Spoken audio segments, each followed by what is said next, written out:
போருக்கு அப்புறமா ஒரு ஆணையம் மூலமாக இஸ்லாமியர்கள் முழு பெரும்பான்மையில் வாழும் தொடர் மாவட்டங்களை பிரித்தெடுத்து அங்கே வந்து வயது தகுதி அடைந்தோரை கொண்டு வாக்கெடுப்பு நடத்தி பாகிஸ்தான் உருவாக்கம் பற்றிய முடிவை எடுத்தல் வேண்டும்.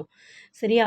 ஒருவேளை ஓட்டெடுப்பின் முடிவில் பிரிவினை உறுதி செய்யப்பட்டுச்சு அப்படின்னா அதிமுக்கிய பணிகளான பாதுகாப்பு, தொலைத்தொடர்பு இது எல்லாத்தையும் பொதுவில் செயல்படுத்த ஒப்பந்தம் ஏற்படுத்திக்கணும்.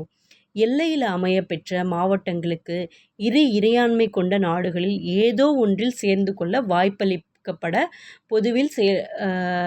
வாய்ப்பளிக்கப்பட வேண்டும். இத்திட்டங்கள் யாவும் முழுமையான அதிகார மாற்றம் ஏற்பட்ட பின் செயல்முறைக்கு கொண்டு வரப்படுதல் வேண்டும். ஓகேவா? காந்தியடிகள் ஜூலை 1944 சிறையிலிருந்து விடுவிக்கப்பட்ட பின்னாடி ராஜாஜி திட்டத்தை அடிப்படையாக கொண்டு ஜின்னாவோடு பேச்சுவார்த்தை நடத்த முன் வந்தார். ஆனால் அந்த பேச்சுவார்த்தையில் எந்த முடிவும் எட்டப்படவில்லை.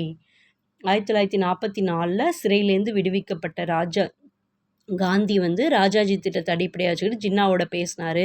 ஆனால் அந்த பேச்சுலேயும் எந்த முடிவும்